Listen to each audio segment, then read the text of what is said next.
is not easy, man. It's not easy at all. It's simple, but it's not easy. That's what they always say. Didn't close the deal for what, like 5 fucking months, saying, hey, this is not working, the lead sucks, which is everybody say that when they're not closing deals. You blame the marketer because it's easier to blame the marketer, right? But it's way easier to blame the marketer. We have access to majority of them CRM, and we know what they're doing. We know their sales process. So I just tell a lot of people, like, we know what works, and you're trying to reinvent the wheel. They're not good at sales when they think they're the best. What happens? They're like, oh, no, it's not me. I've been selling for, I've been wholesaling since 2008 before wholesaling was a thing. Yeah, but you only doing 1 deal every other month. Exactly. You're probably not that good. Go get a coach. The initial thing was understanding how to go from most wholesalers being these hustlers, the hustle and grind, and then understanding that you can actually create a scalable, very high profit business, and become an owner operator. So I had to have a big mindset shift. So I think that's the importance of actually having a coach. If you can't go and make the money to be around the people, pay them so you can be around them. Yo guys, what's going on? It's your boy Courtney Scott, the Cowboy Marketer, and I'm here with the one and only Mr. Maika. I can never pronounce it right. What is it? Maika. Yeah. What's the last name? Maile. Maika Maile, guys. Yeah. He's been a client of mine for a while. Magnificent guy. He started off as a part-time wholesaler, music producer, musician, full-time dad. He's also building onto his home. And I love it because now he's hiring people right now in his business. He got an acquisition guy that's killing it. So we're going to talk a little bit about that. He's also hiring for Dispo as well. So probably if you're watching this and you probably want to at least interview to be on his team, that'll be great. I'll leave his contact information inside of the description. But guys, I brought him out here. Well, he drove out here. I told him to come out here because he did it part-time. He scaled up to $170K 1 month, I think December or November, part fucking time doing it. And actually, he told me one thing and I thought was fucking really cool. He was like, Courtney, I just want to make enough money so my wife don't have to fucking work a job. And he just told me right before this podcast, and like when she's back in, when she go back from the paternal leave, because he got a new baby on the way. Well, he got a new baby that's already here. Fresh baby. 3 weeks, yeah. She's going to put in that 2 weeks. And I love shit like that. This is what you're doing it for. This is entrepreneurship. And this guy's a fucking rock star. So, Maika, if you want to quickly introduce yourself to the crowd and let them know what you got going on. Man, appreciate it, man. It's surreal being here, bro. We've been, how many Zooms we've been on and calls and all that over the past year and some change. Like, it's just cool to be here. About 12. So, Maika, where you from? So, I know you was in LA for a little bit. You still have a home out there, right? No. So I have a studio out there. Okay. I have a studio right on Melrose. So we're kind of building out a little blueprint for a business to run out of that as well. Got a couple business partners on that. But for years, I've just taken trips out there, done production trips, because I'm a producer. So for the longest time, the production was the breadwinner. So now with real estate, it's a whole different ballgame. Yes. The amount of songs I'd have to make per month versus 3 wholesale deals, 3 novations. It's can't even compare, man. It's a big game changer. Okay. Yeah. So, when did you do your first wholesale deal? So it's a crazy story, man. I think it's literally a sign because I needed it because this game is not easy, man. It's not easy at all. It's simple, but it's not easy. That's what they always say. I signed my first 3 DocuSigns. I was signing in the delivery room for my first son when he was born August 2023. I love that. So it was a crazy day. My wife was in 14-hour labor, long day, dude. It was a crazy story. Won't even get into that. But I was doing on-market stuff. I was calling agents and pretending like I had funds, you know what I mean? That stuff. So I locked up a couple deals, and then lo and behold, only one of those closed, and I only made $2,500. But that was my first proof of concept wholesale deal. That's all you need. Got that. But I was spending a lot of time just on the phones, man, just getting a little talk time going, and just found a natural niche, for the way I can come across, the way I can kind of, handle objections and things like that. So, and it wasn't too long after that I started with you guys, November 2023. So you closed that in August, because that's what I was going to ask you next. When did you transition from on market to, hey, I want to go off market? It was from, I think, I closed that September. That was my first deal, and closed another one in October, November-ish. It was late October. And then, jumped in with you guys, I think early November. Let's go. Awesome. Now, guys, we're finna get into a really nice part of the conversation. It's probably you shouldn't do it as being a marketing company, but I'm going to do it to show you guys the entire process. And here's what happens. Like he said, it's not easy. So, Maika, how was it the first 6 months with me? How many deals did you close? Dude. I think I started with you. I think we started 1,500 per month ad spend. Yep. We closed finally our first deal from that point, November to the end of March, I believe. It was like early April. Actually, on my wife's birthday, 3/27. Yep.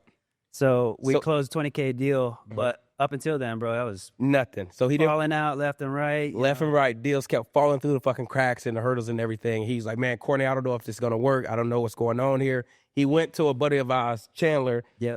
He went to buddy Chandler and Nico's group, and they also gave him some coaching. Then he came back like 2 months, and I was like, this guy's fucking phenomenal. And you want to tell a little bit about that story? Yeah, bro, it's crazy. I was kind of watching some of their content, Chandler saying stuff on YouTube, and then learned about the Level Up community, and then got in there. I joined in May, and then I closed 40K that next month. Boom. So off of my leads. So it was like, Literally. and then he literally, when he did that, he was like, hey guys, he wrote a post in our school community. It's not the leads, it's you. Yeah, yeah, for real. So that was the first thing. So he came from on market, 2,500 his first deal, inside of the delivery room, which I think is badass. That's crazy. He did that. Didn't close the deal for 5 fucking months, saying, hey, this is not working. The lead sucks, which is everybody say that when they're not closing deals. You blame the marketer because it's easier to blame the marketer, right? I'm not taking shots, but it's way easier to blame the marketer. He went and got the necessary coaching and created a process, a system, and we'll talk about that a little bit as well. In next month, 40K. And he just steady, just been growing it because he have the right coaching. So I love that. I kind of want to talk about that a lot. Most people be like, oh, snap, man, he haven't closed a deal in 5 months. There's some guys that I chat with, they're like, I don't close a deal in 1 month, I'm out. Yeah. Then you go and look at their process, and I'm like, that's why you haven't closed one deal. Because I say people pay us for the proof of concept. Yeah. The proof of concept of what works and the proof of concept of what not working, right? So we got some big clients. I'm not going to say their names, but we got some guys that do some hefty revenue. And the thing about it is, we have access to majority of them CRM, and we know what they're doing. We know their sales process. So I just tell a lot of people, we know what works, and you're trying to reinvent the wheel. Yeah. That's what a lot of guys, I feel like, when they're trying to come, oh, yeah, man, I'm the best closer. We get that all the time, which is why we're having a challenge between all our clients, not all of them, just a select few clients, and we put them all together and see who can close the best Facebook leads. That's going to be coming soon. We haven't released a date yet, but that's going to be really interesting because we got some fucking heavy hitter clients that swear they're the best. So they're going to compete on that. I'm really excited for that. It's going to be dope.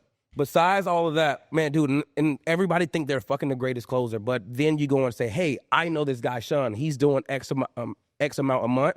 He wouldn't have got off the phone with that person. Yeah. He wouldn't have, I know his head of sales guy, his acquisition guy, he would have not let that guy get off the phone without at least signing that contract. Something is wrong with your process. Yeah. And what happens? Tell a sales guy they're not good at sales when they think they're the best.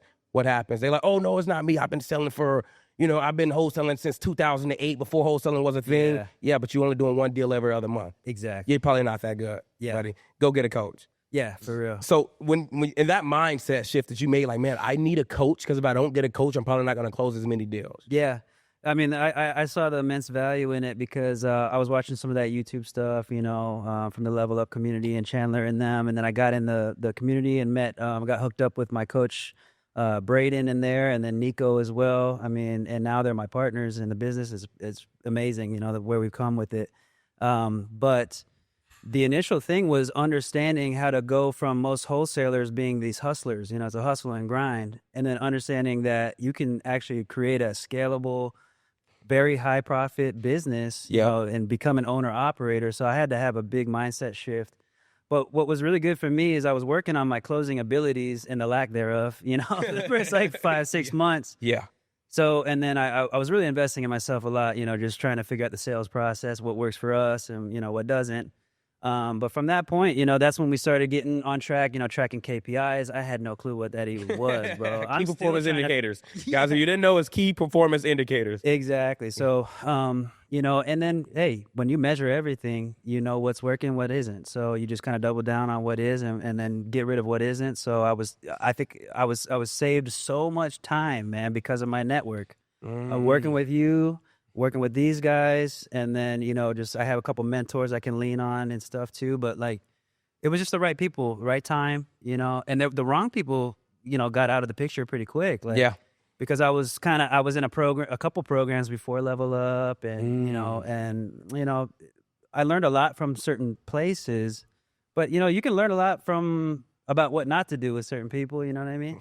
More than he can with what to do. So I think, dude, that's like when you're hiring somebody you never hired before, right? So it's like how to hire for a sales guy if I never hired a sales guy. yeah, Like, luckily you got Chandler and them. They hire salespeople before. They tell you, hey, look for this, and we're gonna talk about that, guys. Give you guys some pointers if you're currently at the part of your business where you're looking to hire people. But how I learned how to hire sales guys, I had to go through 30 shit people to find the 31st one that was good, and I was like, all right, this is the characteristics I like. You got this, you got that, you got this and that. And like you said, being around the right people, like I mastermind a lot with buddies of mine, and a mastermind is really important to have friends that you actually can call up. Like, I don't pay these guys for coaching, but like I said, I call Sean. I'm like, hey, Sean, I'm paying my guys this much, and we'll go down and say, hey, if you paying them this much over the course of this much, how much you actually wanted to make? That's too much. That's too little. Let's actually go and move it over here. How about you give them more percentage, but you also give recurring? And you start masterminding with your clients, or he'll call me, hey, Courtney, this situation right here is going on. What would you do? How would you handle this? That's really important. And Sean pointed that out to me probably about 3 months ago. Is like the importance of like actually being able to scale your business. If I can call someone and ask, what would you do in this situation? Yeah. If this situation was you, because that person you ask that, you for one, you have to be a smart business person, because I'm not finna just go and ask a homeless guy off the street or ask somebody that's not running a big operation, that's not doing over $1 million a year. It just doesn't seem like I would ask what you would do in this situation. It's not that I don't value your opinion, but you've probably never been in this situation. Yeah, right. So being able to call up and say, hey, man, what would you do if you were in this situation? And then listen to their feedback and go and ask 3 other guys, and you'll notice a trend. Like, okay, you'll do this, you'll do this, you'll do this, and you go with the direction. So I think that's the importance of actually having a coach. If you can't go and make the money to be around the people, pay them so you can be around them. Yeah, I mean, dude, it was investing, of course, into those communities and those programs, but it was massive investment in myself. Like, I'm so glad I did that. I was doing everything you shouldn't, you know. I was leveraging business credit cards and stuff like that, dude. I was not afraid of debt until I got into over leveraged. Okay, yeah. All right. If you want to say this, how deep you got into debt, man? Oh, dude. I mean, I'm still, you know, we're, you know, so we've leveraged debt, you know, a lot. Like, I have a line of credit and stuff like that. So, I mean, right now, it doesn't scare me right now, honestly. But like $200K, I gotta clear that out. Right, I love that. Used to scare me. That guys. used to scare me, but dude, we have the systems in place now where, you know. What's the most you ever been in debt? I mean, definitely more than that for sure. But right now, so we built an addition on the back of our property. Yep, you know, we leveraged for that. So that's smart. You know, added a lot of value to our property. We bought in Orlando, right outside in a little community called Windermere. It's like amazing area, man. So thankful. We bought in 2021, 2.85% interest rate. This is before I was in real estate. I had no clue what was going on, dude. It was just like destiny, man. Like, really? Yeah. So 2.85% interest rate. Bought it for 447, and then the property appraised for like 777 last year, and then we added on like 500 square foot of an addition. So it's gonna appraise for like 900 now. At a 2 point, what was it? 2.85. Damn. So I leveraged a HELOC for that. Okay. But I've definitely seen where you get over leveraged, like, you know, and that's when I was starting to watch Dave Ramsey a little more. You're like, all right, this guy's probably making a little bit of sense. Yeah, exactly. Okay. But nah, dude, I mean, now it's like, okay, we're trying to, there was a whole goal of the wholesaling business is like, man, this can become a cash printing machine. You got to make sure it's a machine first. You know, machines break. So, and then when you're the machine first, that's very hard. That's really, I like the fact that you said that, dude. It's really hard because me and my brand, this cowboy hat, I'm the machine. Yeah. So it was really hard for me at a certain time in my business to actually go and spend, 3 days in Knoxville and then go and spend 5 days in Puerto Rico, because if I'm not there taking calls don't get taken. Yeah. Right. So then I had to go and hire the team to actually be able to take those calls. And that became like really important for me, for the team. And that's when the growth actually started to happen. So I'm glad you experienced that. Absolutely, man. And so let's talk a little bit about, because you just hired this new sales guy. He's fucking absolutely killing it. I get texts from him early in the morning and I wake up, I'm 6 o'clock, finna get ready to go to the gym, and Maika texts me, yeah, man, this week locked up 5 contracts. I'm like, oh, okay, like a year ago you weren't doing any contracts. What changed? So what happened? What did you implement into the business for you to actually go and find such a killer? If you can tell us the process, how you found this guy, how you trained this guy, and some of your processes, give these guys some value for sitting here watching this video. Yeah, man. So kind of what I am very thankful that I did, because of my history in the music industry and stuff as a music producer and as an artist and stuff like that, I think branding has been just a part of what I do. Like, I think conceptually, I think like culture, you know what I'm saying? So I was thinking about, for this company, early on when I was the only part of the company, only one in the company, I was thinking, what is the company culture? Our company's called Glory House Enterprises. So what does that look like? What does that sound like? What does that feel like? I was doing all that kind of groundwork, conceptually, before even knowing I needed to hire. So when it became time to hire, what fits and what doesn't. So I think company culture first is very, very important for people to have, because you can weed out the ones that don't belong and find the ones who do, find the gems. So when it became time to hire, dude, I was reluctant, like I was kind of like, oh, I'm not ready yet to become somebody. Yeah, I was kind of, just because, it's kind of imposter syndrome and whatnot, even though I was putting all kinds of money on the board and whatnot. But you managed, I want to unpack that, because at the time you had like artists under you, right? So you was kind of like their boss almost. So what was so hard for you to hire sales guys when you already had artists and you were telling them what to do? I think it's funny enough. It's kind of like false humility, man, because there's this thing in music and art in general where it's like business is bad. It's like the boogeyman, you know what I mean? Like, really? But I have found that there's such an art to business, and I fall in love with that. So it used to be, I grew up in punk rock and all that stuff. So like, anti-establishment, anything like too proper. Anybody who's making money doing well, like, oh, they're doing something bad. That's a philosophy that a lot of people have. Yeah. Okay. So that had to get stripped off. Of course, when you get a family and you got new bills and all that stuff changes, man. Stuff changes. Stuff changes real quick. But then you see the value of building something beautiful that like you really are transforming people's lives. So I saw that with the artists that I work with, and help develop and stuff. And I still have like an awesome just base of artists I just like to work with. And now more than ever with the wholesaling business and the real estate, we're going beyond wholesaling now, which is great. I can take on the select clients I want, the ones that make real sense, that maybe don't even have the budget, necessarily, but they will move the needle. It's a long-term play on the artist side. Okay. So I see the immense value in like pouring into people. So then I think I just had to have that switch in the mind that, yes, I have been leading for a long time, because I think people really undervalue leadership and the skills that you need to acquire that. Okay. There's a lot of inner work that needs to be done and stuff like that. And there's a lot that like forces you to step up. So the level up guys, man, I mean, Braden, Nico, Chandler, dude, they pushed me into that role of like, all right, it's time to hire, man. Like, you're ready. It's your freaking brain is about to like fall out of your head if you don't. Like, I had like 15 deals at Dispo or whatever it was in like October, and they're like, dude, it's time to delegate, I love the fact that you said it forces you to level up. Yeah. Because you had never been like more true. And the only thing that ever hurt me, like my employees, like when they leave, they always say crazy stuff about me. They think I'm an asshole. I think I'm an asshole sometimes too.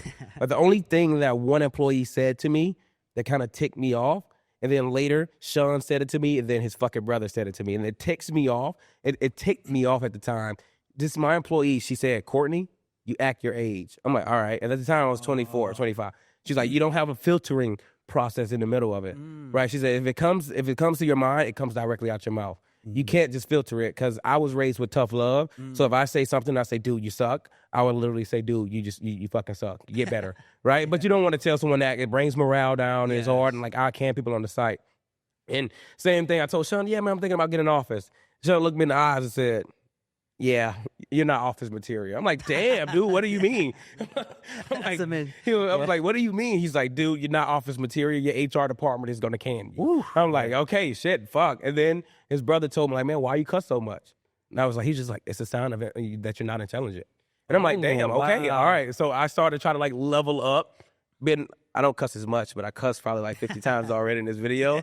Trust me, guys, if we would have did this 6 months ago, I probably would have cussed at least 200 times. So I'm trying to dial it back and just be more mature until you get some alcohol in me. But besides that, to let it rip. Yeah, I'm gonna let it rip. All kind of 4-letter words. Literally. And so it does forces you to level up, especially when you have people under you, and it's kind of like imposter like syndrome. The first time I made, let's say, a couple of $1 million, I was like, fuck, dude, I deserve to make this $1 million?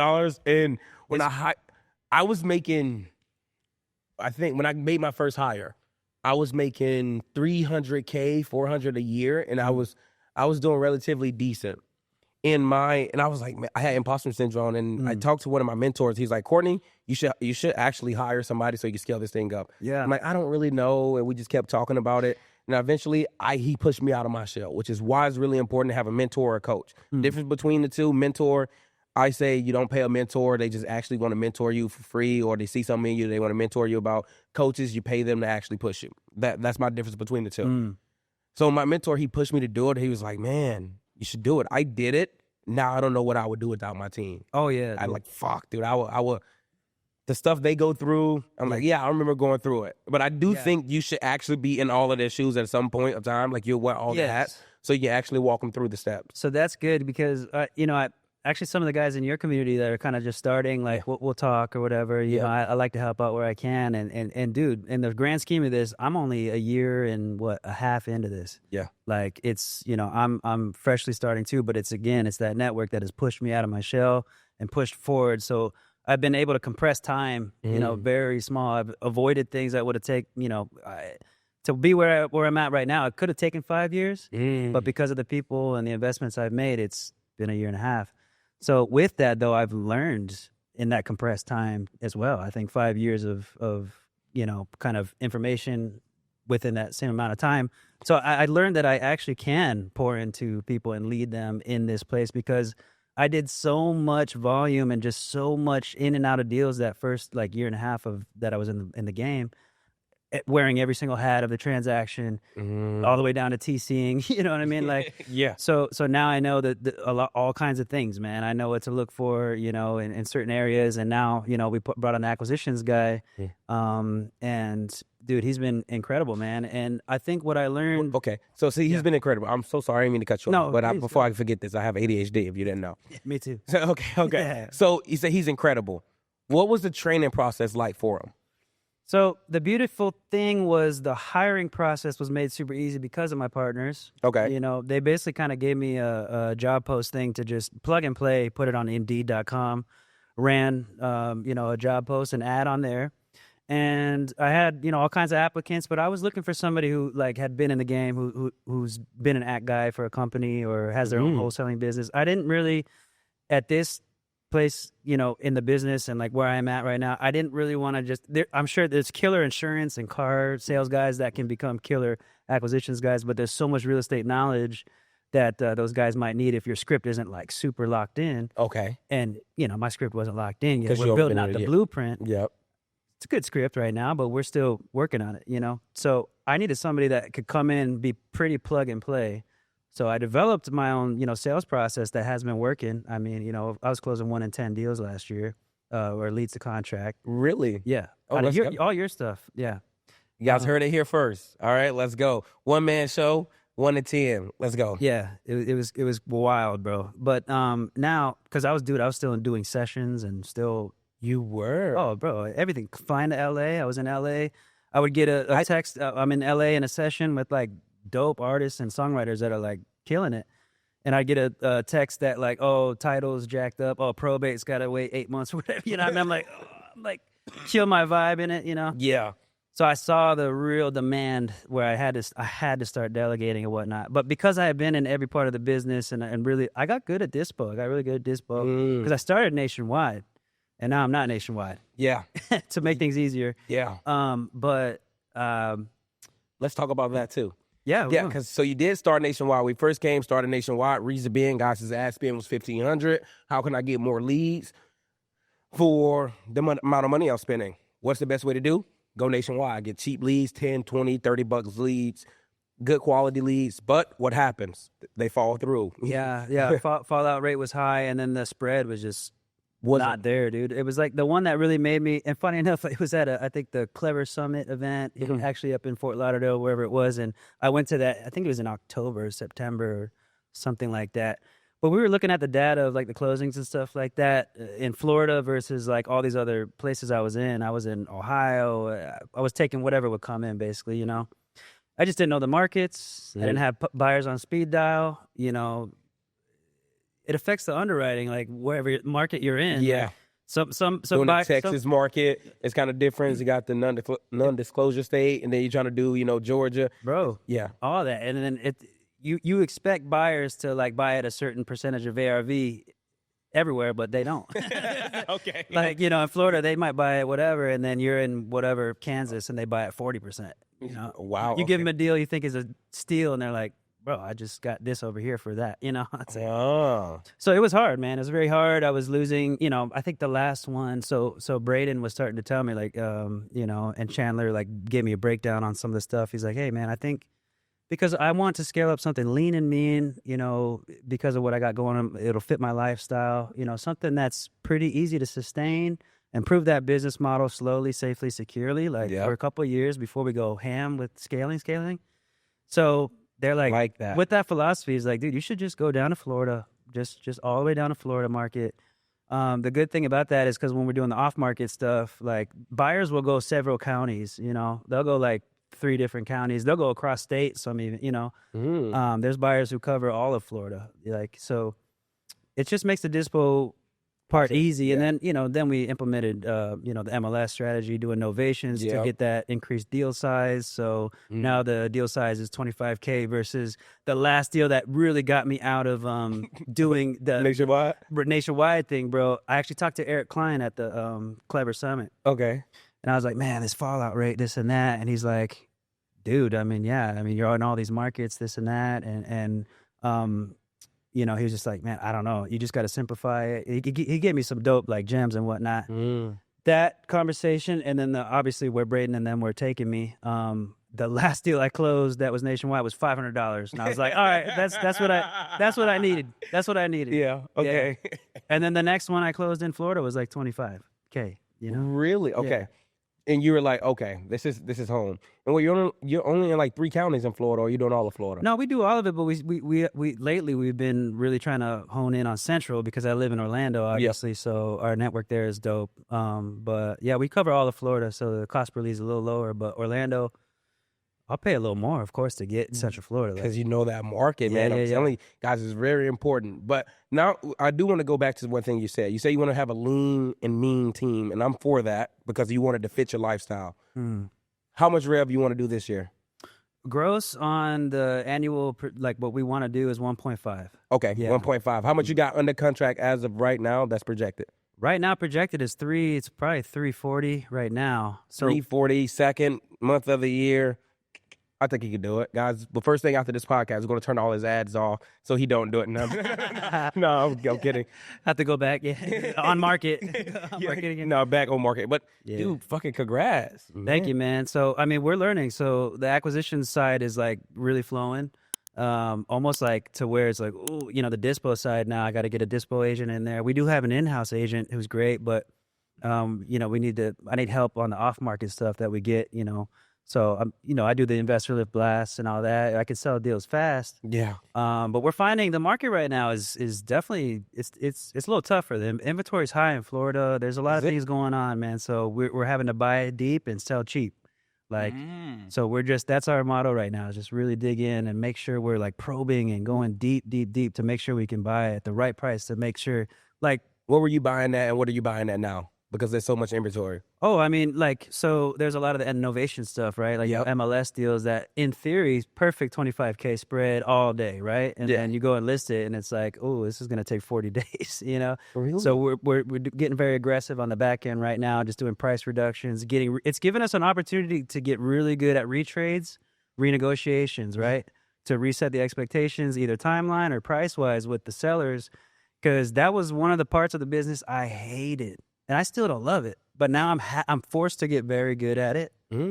So that's another leverage you can pull, another lever you can pull in the business to make it make sense, especially in a tough market.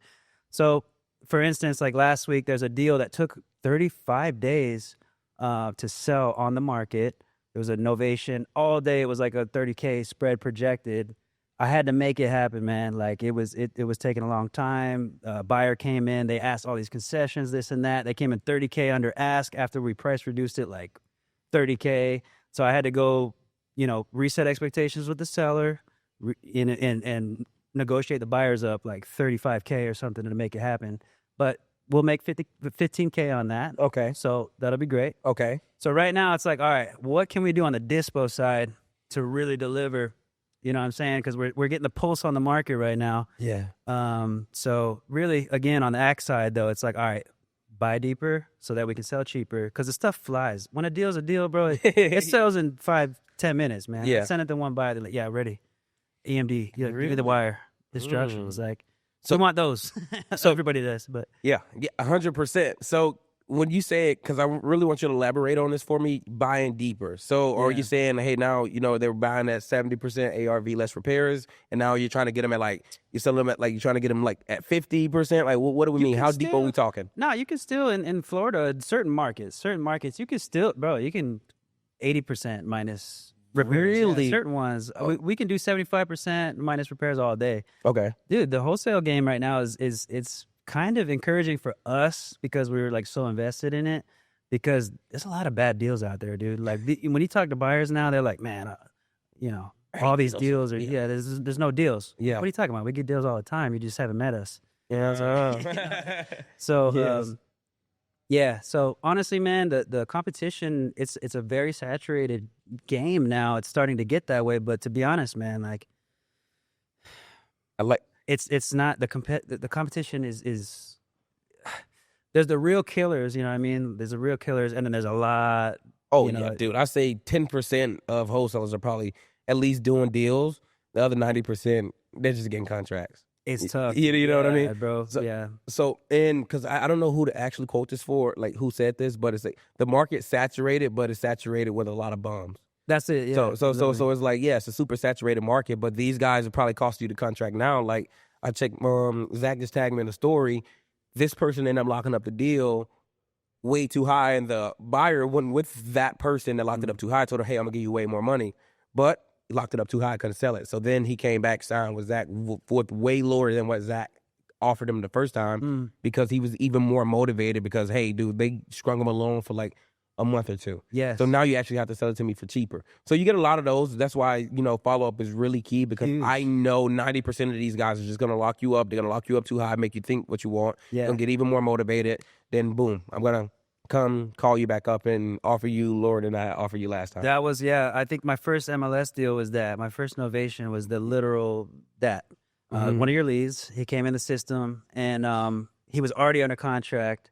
And, you know, I told him, hey, what they're going to do, you know, I asked them what their inspection period was and whatnot. And I said, all right, I'm going to call you in the last day of that inspection period, and I'll bet they're going to come back for a $50K reduction. How much you want to bet? I was playing with him, you know. He's like, oh, really? Oh, okay, blah, blah, blah. I call him, lo and behold, and that happens. So I had already given him the offer that I know we can make happen. And then at that point, he pulled out of that one. We went on this one. I got it up, listing up, great listing.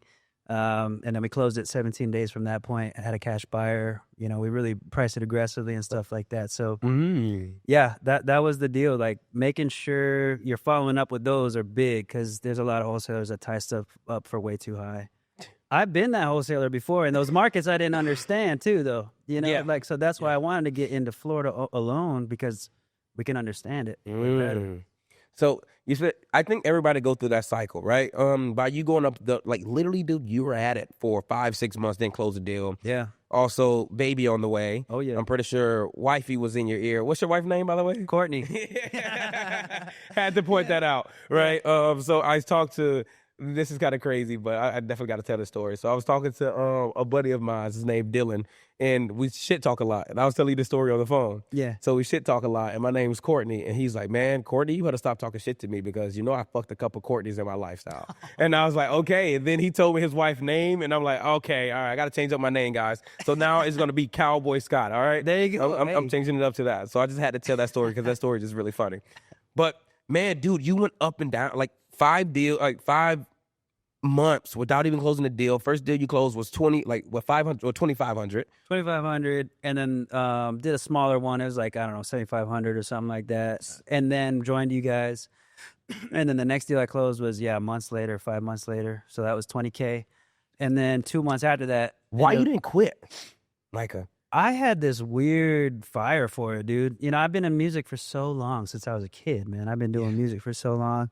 When my wife was pregnant with our first son, that's when I started getting like even more obsessed with real estate. I was looking into everything, man. I was looking into, rental game and flipping and stuff like that, just YouTube university stuff. And, so I fell in love with the wholesale side, watched every Jerry Norton video possible, Yep. and so a lot of that stuff got me through, man, just knowing that, that's a common theme, it takes people a while to get their first deal, but then once you start doing it, something that helped me hold on was like, that first deal is freaking grueling to get to the closing table, but the 100th deal to get to the closing table is like, yeah, it's smooth, man, because you know what to expect. I mean, not everything's smooth, but you know how to navigate these rough waters way better. So Okay. So if someone's thinking about quitting, what words of encouragement you'll give them? I mean, why would you quit? You could make $25K like next month. You know what I mean? Like, just find a way to continue going. And that's kind of so what I had to do in my life too with music. Like, the ratio of people who actually can make money in music, like, so I had to become that point whatever percent. So I've been thankful to make a couple 6 figures for a couple of years now in just music production only. So I think I was able to understand that some of the highest return you can get is just sticking time in the market, Time in the market. I just love that. sticking there. So, I mean, people that are wholesaling, I have to zoom out too sometimes because, dude, it's tough sometimes. I mean, deals go south. Like, Have you ever thought about quitting? yeah, you have to. I thought about it yesterday. For real. You have to, man. I mean, there's new levels, there's new pressures, there's things you're not used to. I mean, but I look back and I'm super thankful for those times because it creates something in me that I can, really leverage going forward. New skill sets, new mentality, new inner sort of strength, you know what I mean? And that's that kind of divine stuff that only gets processed out of you through like hardship. You have to go through that stuff. It can't be easy. It can't. It cannot. Or else obviously everybody be doing it. But if you're thinking about quitting, I just would don't, man. Just work on yourself. Find like the beauty and the inspiration of like your sales process. I mean, when you're really working on something, you're working on refining yourself. Like, you can become an artist at this thing, and the best guys are that, dude. Like in any industry. So that's what's fascinating. Is being around high level people, watching content and stuff, dude. That was super inspirational for me to stay in the game. Yeah, see people that are actually doing it. But I know, like you said, you watch some good people, which is good reputations and good names, but try to watch those same people that he said, because, guys, what's going to happen is a lot of people fake. Like, there's a lot of fucking fakes. Yeah, it's man. easier to teach someone how to wholesale than it is to actually wholesale. So that's crazy, yeah. It's way easier to teach. It's like, hey, yeah, just call up this homeowner, say this, you get it at this price, and I'll help you figure it all out later. But they don't know the sales process. They don't have a sales process. They think they have a good one. They don't really have it. And some of the guys that are actually doing it, they're like, dude, I'm actually doing the work. I don't even want to show nobody how to do the work. I don't have the time to actually show you how to do the work. Exactly. You know what I mean? So it's like, be careful on like who you like watch and listen to, because most of these guys, I don't know, if you're starting out, you probably can listen to the majority of anybody that at least closed the deal because they can tell you what they did. Yeah. Or you want to listen to somebody that, scale that thing up. So a lot of those guys, that like I almost got duped a couple times, bro. Like super hard, like a couple of times before I joined Level Up, and thank God I did. And I'm super glad I joined Level Up too, because they've been through the market shifts, they've been through stuff like that, and they're young cats. They're like very data driven and stuff like that, very analytical. There's other guys that are more, I don't know, personalities. They're, what I'm saying? Like, they're like good at like a branding thing, but then you kind of peek behind the curtain and the operation side is just like not really there. It's not. So I was kind of, affiliated with some of that first, but it's kind of like, professors at universities, like a lot of them had to result to being a professor instead of actually being a titan in their industry. You know what I'm saying? Yeah. Not to knock that, but and there are awesome professors at whatever, universities, but like, so with music production, these kids, I feel so bad for them. They spend 40, 80K or whatever in music production, course, college, literally like universities. And they go and they learn from people who are just way out of touch, are not able to go work with an artist right now and create a banger in 4 hours. You know what I'm saying? Like, you got to go learn from those kind of people. And the only way you can do that is getting in and getting active. So that's kind of what happened with real estate and stuff like that. So there's a lot of people, you can teach concepts, but like, if you can't do it still today, like, should you actually be teaching it? Exactly, man. Yeah, I agree with you. I like you can teach concepts, but because some of these guys hosted a while ago, and I can tell you guys this one story that I found funny, which is why I never like promoted a coach on my community until it's like, hey, dude, I really trust you. So I give shout out to some people here and there. Like they say, hey, who you refer? I go to. I tell them Chandler, Eric Klein, and things like that. Guys I know that are actually doing the work. Man, dude, this one kid, I'll never forget this. This one kid, he reached out to me probably about like 3 years back. Like, hey man, dude, I want some inbound marketing. And I'm like, okay, this is gonna be the price. This is when I was relatively cheap. Right? Anybody can afford it. If I tell people these are my prices now, I'll bring on 100 people in like fucking 2 days. Right? So that's how cheap I was. And he couldn't afford it. And then I saw him in the a yacht, like probably 2 weeks later, like a yacht. Like, how many deals you closed? He's like, I closed one deal last month for 10K. I'm like, all right, let's get this whole thing sorted out. He didn't end up signing up. I seen him I was on Instagram, and I seen him on a yacht here in Miami. This is why I don't fucking like Miami. This is why I prefer to actually be in Texas, because I feel like there's a lot of guys here. Just it's easy to seem like you got money, right? Just in Miami. But he posts on the yacht, like he's on a yacht, and he says, all right, yeah, guys, you want to learn how to wholesale? I teach you guys how to wholesale and all that stuff. And I'm like, okay, this is what guys are doing now. This guy only closed 3 deals, and I know for a fact, and he only made like 20 grand. He closed 3 deals over the course of 2 years. And I'm like, yeah, and he's charging like, hey, yeah, get in, I'll teach you how to do it for 3K. And people was actually buying it. That's tough. And funny enough, I don't see him around anymore. Yeah. Just because like he dupes so many people, because it's easier to teach you. I can tell you, hey, go call this list, because you don't have to call that list anymore.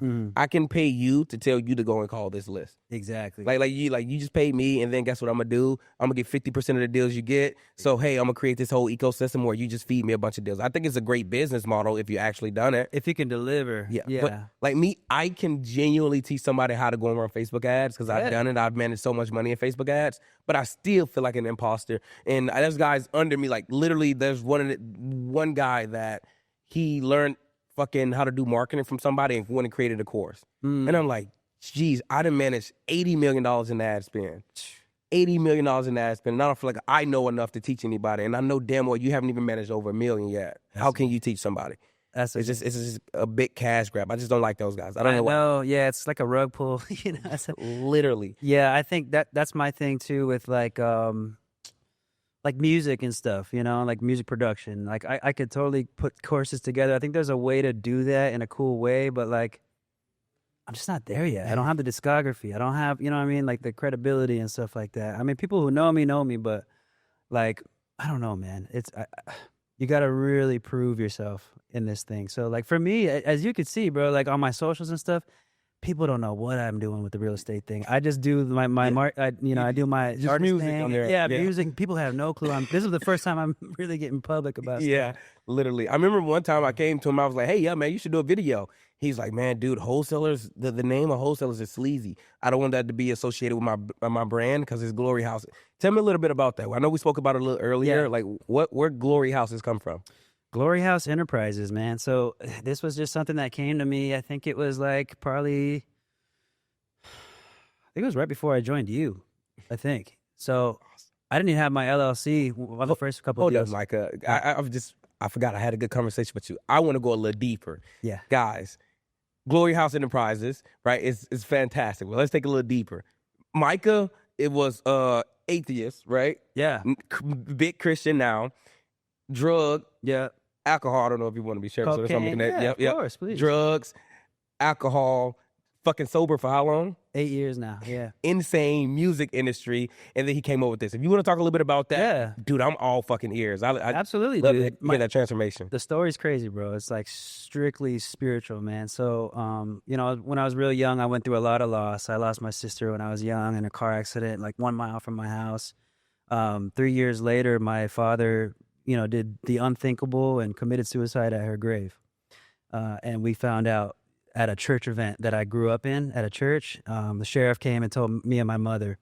And that was when I was 13 years old. From 13, I think the rest of that year, I just basically was like deconstructing, biblical values and the historicity of stuff. Like I was really digging into, because there's no way there's a loving God that would allow that, That was my thinking. Yeah. So then I dove into 14 years of just staunch atheism, man. I was like really avid with Richard Dawkins, Sam Harris, like all the guys, Christopher Hitchens, the big atheist thinkers. And, I was disproving God to everybody. There's no creator, this and that. I was really sticking to my science and whatnot at that time. And at that time I got really, my band got very successful. So, I was starting to get a lot of success. Like, okay, I want to unpack that. So bad stuff happens to you. Yeah. And you're like, there's no God. And then when you're not believing in God, good stuff start happening. With my music stuff, with your music stuff. All right. Which is what happened? It's such a full circle story. So we got signed when I was like 18 years old in the band I was in. We started traveling, traveled the world, toured the world, played Japan like 5-6 times, did Europe, all that stuff a bunch of times, Australia. So, all of that, if you don't have your identity right, man, like my identity was set in this lead singer, guitarist guy that didn't really necessarily exist. Because I was running from all my issues when I was young, all that loss, and imagine the father wounds and the rejection, the abandonment that I felt, you know what I'm saying? Like the way my dad went. So I took all that and I like just channeled it into music. I did not process it, didn't go to any therapy, nothing like that, just went all out in music. So we started doing very well because I was putting all that fire, all that energy into music. We were doing really well. We were selling records, signed, touring, this and that. But then the moment that started to kind of dwindle, the morale goes, the vision goes. I didn't have that foundation built out for myself. So the entire house of cards that I had built in this rock star identity all started to crumble. So the drinking that I was doing went from like, hey, fun times, like have some, good times with friends and stuff, to like dark drinking, like dark, man. Like I couldn't go 30 minutes to an hour without having a shot of Jameson or something, because I was profusely sweating, delirium tremens. Like if anybody's experienced alcohol withdrawal, it kills people. So I had to keep drinking it because I was so like physiologically dependent on it. And then I got so heavy into cocaine and stuff. So the band just freaking disappears. I had manic episodes. I was in the mental hospital in 2012 3 times in 2 months.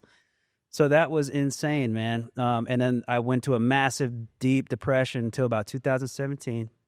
2017, I got sober. Was Courtney in your life at this time? Not yet. She's about to be. Okay. So that whole experience I call the BC era. Okay. Before Christ and before Courtney. Yeah. I like that. So, I get sober February 10th, 2017. So that just passed. So that was 8 years ago. And I just thanks, man. I start having these very spiritual experiences, man, like stuff that you cannot chalk up to chance and all that, and just super spiritual experiences.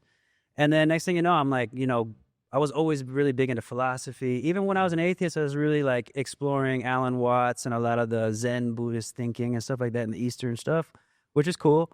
A lot of cool stuff in there. But I was starting to go down that rabbit hole again, and then I got into like quantum physics and crazy stuff like that. I did it because I went from, I was spending all my time at bars and all my time at, freaking random people's houses doing blow till 6 a.m., 7 a.m. And then, I got sober, and then I had all this time in my hands. So I was just researching. It's like, that's a part of me, I think, is another reason why I think, I think I'm able to do pretty well in real estate so fast, is because the researcher and the learner of me, is kind of just deep in there. And it's in all of us. You just got to kind of bring them out. Exactly. So I started going down these rabbit trails, man. And I was just seeing the immense evidence of a creator, left and right, man. So, and then I started to get into like manuscript evidence of, going to the original language of Hebrew and studying. I studied Israel Institute of Biblical Studies. I was in for like 2 years, just trying to get to the bottom of it, you know what I mean? So really, I just found the undeniable, with the head knowledge and then the actual life experiences where God was so real. And here's when I met my wife. This is the story that like really is crazy. Because remember, I told you I found my dad died. The sheriff came to the youth night that we were at. I was at church. Yeah. Yep. So when I started coming awake to all this stuff again, I hit up an old friend from that church, and he invited me to meet with the young adult pastor or whatever at that time to go get lunch. So we go get lunch. And he's like, man, we're doing this Polynesian themed luau like party thing this weekend. You should come, bro. You're Polynesian. You have to come. I'm like, oh, dude, I don't want to go to this corny thing. Like, whatever. This is the last place I want to go. Yeah. And granted, this church is the place, but my dad and sister's funerals were both in that one. So I didn't want to go over there, man. There's so much baggage. So lo and behold, 15 minutes before it's time that thing starts, I end up going. So I walk through the door of the student center, and that guy that I had met with, he's literally right in front of me. He goes, hey, Mike, I want you to meet somebody. Turns me this way. I turn to the right, and my wife is taking a lei off the wall, putting it on, my yet-to-be wife, turning around, long, beautiful blue dress, and I met Courtney right there, right? So we hit it off, dude. We're like, and dude, I just was such a savage, you know what I mean, for so long that I'd met this beautiful little like gem, you know. I was like, oh, I feel like I'm gonna defile you just talking to you. Yeah, you know what I'm saying?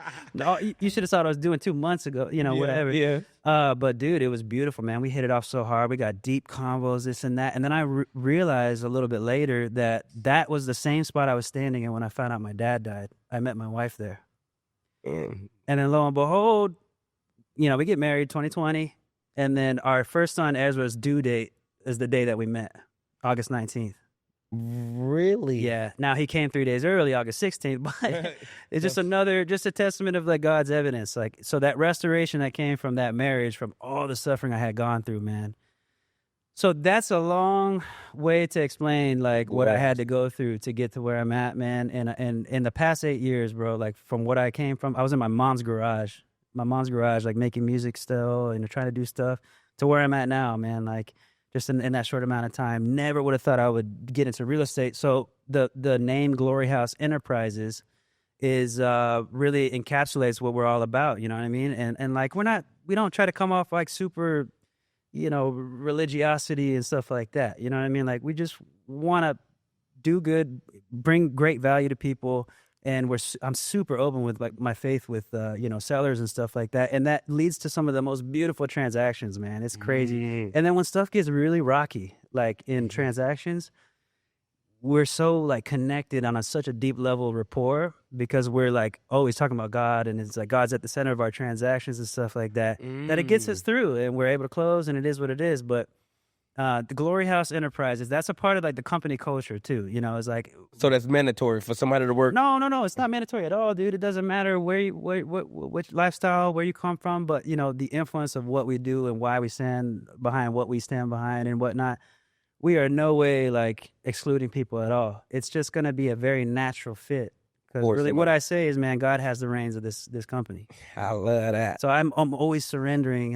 It's very hard, because you know you want to be able to control all the little levers. You want to be able, and you can't. It's really tough, dude. Like, so able to hand it over. So that was a huge part in finding John, our acquisitions guy, man. Because I had just a little blurb at the end of, so Braden gave me this beautiful job post, right, for an acquisitions guy.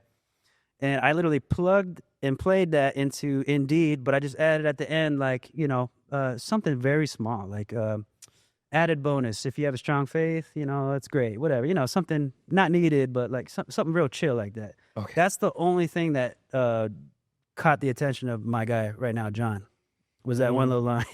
Really? Obviously, everything else was great, but like that's the one that stuck out to him. So that's the story behind Glory House Enterprises, which now going forward, dude, I'm super excited to talk about like branding and where to take that, and, you know, I mean, web presence and stuff like that, because there's so much we can do and do it in a cool, artistic way. You know what I mean? Like, so that's the story behind the. I love it. Personally, for me, I think that is smart, because you have that different edge on a lot of wholesalers, because yours have something to do with faith. Like, it's like, if it comes down to it, like, hey, I'm going to sell my house to a Christian, like a known Christian company, or I'm going to sell my house to just a Joe buy houses. If you're Christian, you're probably most likely going to sell it to somebody that's Christian. I think, dude, that gives you a big fucking upper edge. It's kind of crazy. It's like a competitive advantage, you know, and I didn't even know that it was happening. Yeah. I wear my heart on my sleeve, and like, I just have these conversations. I got nothing to hide. And like, as I just have these conversations with these sellers, and I found out that the rapport building there's so much. When you go through that PR, you're like, hey, man, God got the reins, you know, this is what's going on here. I got to ask you for this. I did not want to come to, because I know you're in this situation. I do apologize for this. I'm going to be completely honest with you. Yes, going for price reductions, like that's huge, man. And what has changed the game for us is what we learned from Nico and Braden and Chandler and these guys is setting the expectations on the front end. Really set those expectations, because before, when you're first a wholesaler in the game, like, yeah, we're gonna do it, we're gonna do it, we're gonna do it, and you don't give them the reality. So like for us, it's really big to give empathy first, of course, empathy, and then give reality, because we all know how these sellers want retail value. So we come in from the empathetic slant, and then we got to set the expectations with reality, and that makes things easier for the whole transaction. I love that, guys.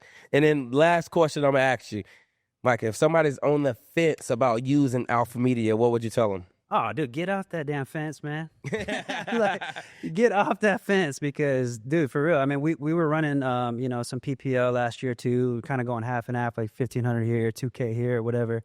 And I only got like 1.5, 2x return with the PPL provider I was using. For whatever reason, it didn't work for me. I mean, it might for some people. It didn't work for me. Dude, like even with 0 months and stuff like that, I mean, I was getting like 8, 9, 10x return with you. So like, I mean, going forward, we just said, all right, let's cut that and let's just pour the fire, fuel on the fire. Let's go, guys. You guys heard it here first. We got Mike out first before he got too big in the industry. So I had to get him out here. You guys see the returns he's getting, and you heard his backstory here on this podcast first. So thank you guys so much for tuning in. This is Courtney Scott, the Cowboy Marketer. Don't forget to like, share, subscribe. See you guys next time.